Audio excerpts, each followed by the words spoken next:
जय झूलेलाल। असां सभई सिंधी विस्पत जे ॾींहुं वीरल देवता जी कथा ज़रूरु कंदा आहियूं। अॼु मां तव्हांखे ॿुधाईंदसि विस्पत देवता जी कथा। वीरल देवता जी कथा। बृहस्पति वार जी कथा सिंधीअ में। कथा हिन तरह आहे। हिकिड़ो शाहूकार माल जा गोराब भराए परे परे विलायत में वापार करण वेंदो हो। उतां जेको अखीचार धन कमाए ईंदो हो उन सां कुटुंब जी पालना कंदो हो ऐं दान कंदो हो। पर हुन जे ज़ाल खे इहा ॻाल्हि न वणंदी हुई।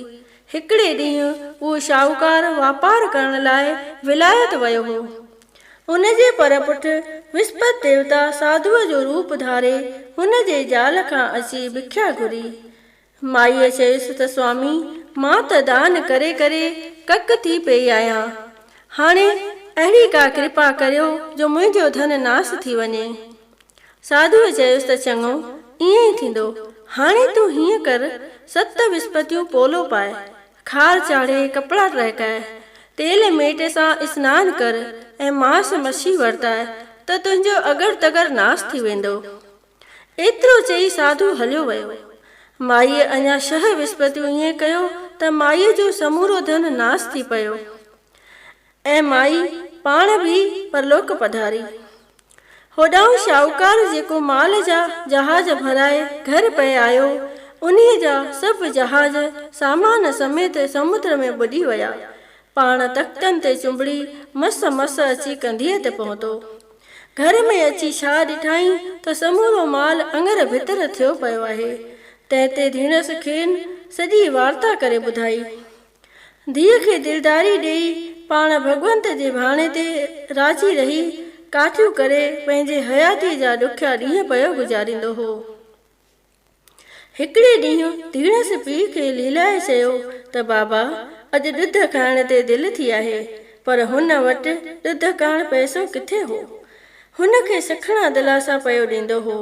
हिकिड़े ॾींहुं उन्हीअ चिंता में जंगल में वञी वेही रहियो त वीरल भॻवानु साधुअ जो रूप धारे हुन वटि आयो ऐं उन खां उदास थियण जो सबबु पुछियईं। शाहूकार उन खे समूरी कथा करे ॿुधाई।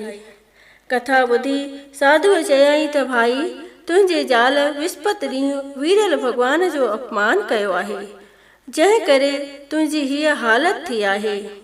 हाणे तूं मुंहिंजो चवण मञे विस्पत ॾींहुं विस्पत देवता जे कथा जो पाठ कर। पाठ कंदो कर, टके जी कारी ड्राख ऐं भुॻड़ा घुराए जल जे लोटे में खंडु चपटी विझी पाणी पीअंदो कर ऐं सॼी संगत खे बि उहो अमृत ऐं सेसा विराए ॾींदो कर त प्रभु तुंहिंजूं सभु मनोकामनाऊं पूरन कंदो। ईअं चई साधु हलियो वियो। वरंदी विस्पत आई। शाहूकार दस्तूर मूजिबि जंगल मां काठियूं करण वियो। उन्हीअ ॾींहुं हुनखे काठियुनि मां 2 टका वधीक मिलिया, जंहिं मां टके जो ॾुध वठी पंहिंजे धीअ जी दिलि पूरी कयईं। बाक़ी जेको टको बचियसि उन जी कारी ड्राख ऐं भुॻड़ा वठी विस्पत देवता जी कथा करे उहा सभिनी खे विराए पोइ पाण बि खाधाई। उन ॾींहं खां वठी उन्हनि जो दुख दूर थियो। सुख सां बि विस्पत बि आई, पर उन्हनि खां उन्हीअ ॾींहुं कथा करण चित खां भुली वई। उन्हीअ ॾींहुं शहर जे राजा वॾो यज्ञ करायो हुयो। सॼे शहर जा माण्हू उते खाधो खाइण विया हुआ। हीअ शाहूकार बि धीअ खे वठी उते कुझु देरि सां वञी पहुतो, जंहिं करे राजा हुननि खे पंहिंजे घर में रसोई खाराई। जॾहिं हू भोॼन करे उथिया तॾहिं राणीअ जी नज़र वञी किलीअ ते पई, जाते हुन जो 9 लखो हार टंगियो पियो हो। छा ॾिसे त 9 लखो हार आहे ई कोन। हुन खे पक थी त मुंहिंजो 9 लखो हार पीउ ऐं धीउ खणी विया आहिनि।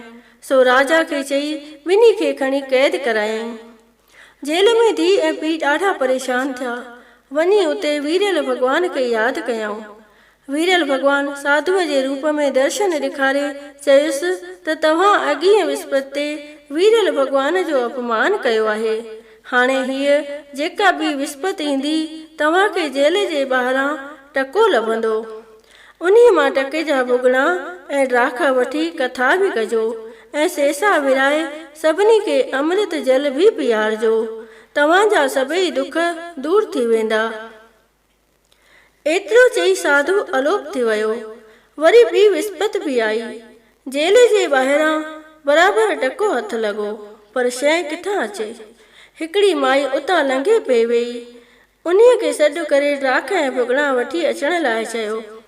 हुन माईअ अभिमान में भरिजी चयो त अॼु मुंहिंजे पुट जी शादी आहे, सो मां त कपिड़ो वठण थी वञा। वरी ॿी माई उतां लंघी। शाहूकार उन्हीअ माईअ खे बि सॾु करे साॻी ॻाल्हि चई। हुनीअ माईअ जो उन्हीअ ॾींहं को पुटु मरी वियो हो, जंहिंजे कफ़न जो कपिड़ो हूअ बाज़ार मां वठण पए वेई। पर वीरल भॻवान जो नालो ॿुधी हिकदमि अवल हुननि खे टके जा ड्राख ऐं भुॻड़ा आणे ॾिनई ऐं पाण बि उते वेही विस्पति देवता जी कथा ॿुधाई।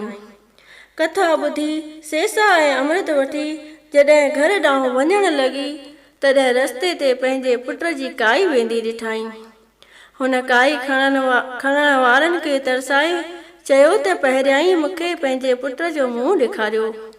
काई धरतीअ ते रखी बालक जो मुंहुं खोलियऊं।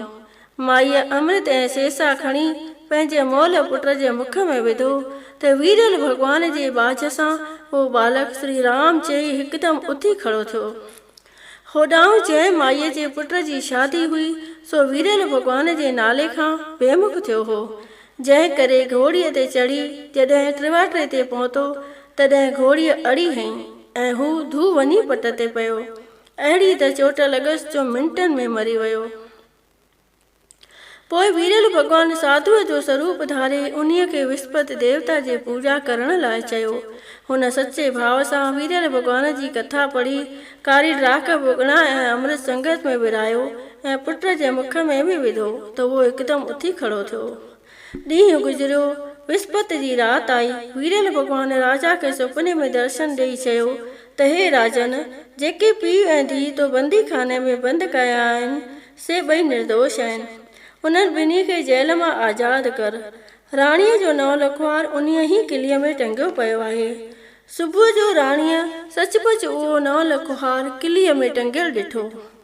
राजा उन्हनि ॿिन्ही पीउ ऐं धीउ खे जेल मां कढाए सुठा कपिड़ा पहिरण लाइ ॾिना ऐं पंहिंजे कयल अपराध जी माफ़ी घुरी ऐं उनखे पंहिंजो अधराज अधभाग ॾिनई।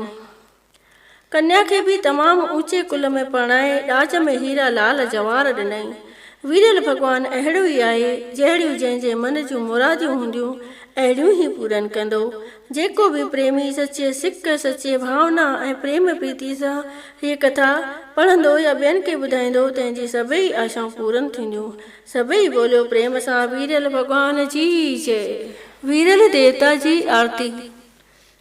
जय वीरल देवा स्वामी, जय वीरल देवा। श्रद्धा भक्ति दे तू, श्रद्धा भक्ति दे तू, संतन जी सेवा। ओम जय वीरल देवा। प्रेम सां जेको तोखे अर्ज करे आजी, स्वामी अर्ज करे आजी। तंहिंजे भाव भगतीअ सां, तंहिंजे भाव भगतीअ सां हिकदमि थिए राजी। ओम जय वीरल देवा। विस्पति जे ॾींहुं वीरल जो तोखे ध्याए, स्वामी जो तोखे ध्याए। धन दौलत लक्ष्मी, धन दौलत लक्ष्मी सहजे सो पाए। ओम जय वीरल देवा। सचो सिद्क ऐं निश्चो तो में जो धारे, स्वामी तो में जो धारे। तंहिंजी शोभ सदा थे, तंहिंजी शोभ सदा थे, हरगिज न हारे। जय वीरल देवा। ओम जय वीरल देवा। दुनिया जे पुण दुख खां उहो थिए आजो, स्वामी उहो थिए आजो। रोग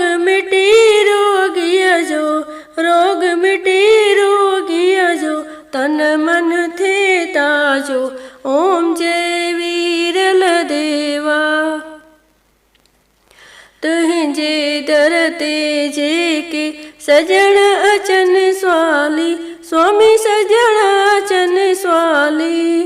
दान वठन सब दिल सां, दान वठन सब दिल सां, कोन वञन खाली। ओम जय वीरल देवा, जहिड़ी जंहिंजे मन जी तहिड़ी आश पुजा, स्वामी तहिड़ी आश पुजाए। विस्पति भली भली कर, विस्पति भली भली कर, बिगड़ियल कारज बणाए। ओम जय वीरल देवा, तुंहिंजे चरणन जी रज मस्तक ते लाए, स्वामी मस्तक ते लाए। हो त हमेशा तुंहिंजा, हो त हमेशा तुंहिंजा, गुण थो पियो गाए। ओम जय वीरल देवा, ओम जय वीरल देवा, स्वामी जय वीरल देवा। शरदा भक्ति दे तू संतन जी सेवा।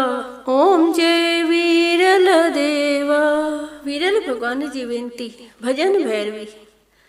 विस्पत वीर मुते थियो राजी, विस्पत वीर मुते थियो राजी। मातन में करे आए थी न्याजी, विस्पत वीर मुते थियो राजी। पहले पांद गिचिय गले पाया, पहले पांद गिचिय गले पाया। डोह गुनाह सबई बख्शाया, डोह गुनाह सबई बख्शाया। मुखे ऐबन खां कर आजी न्याजी, विस्पत वीर मुते थियो राजी, विस्पत वीर मुते थियो राजी। कष्ट कटींदे पाप पटींदे, कष्ट कटींदे पाप पटींदे। मोहड़ो माखों की न मटींदे, मोहड़ो माखों की न मटींदे। ॾींदे मिंथन शलमो थाजी, विस्पत वीर मुते थियो राजी, विस्पत वीर मुते थियो राजी। दर्शन ॾींदे दरिड़ो खोले, दर्शन ॾींदे दरिड़ो खोले।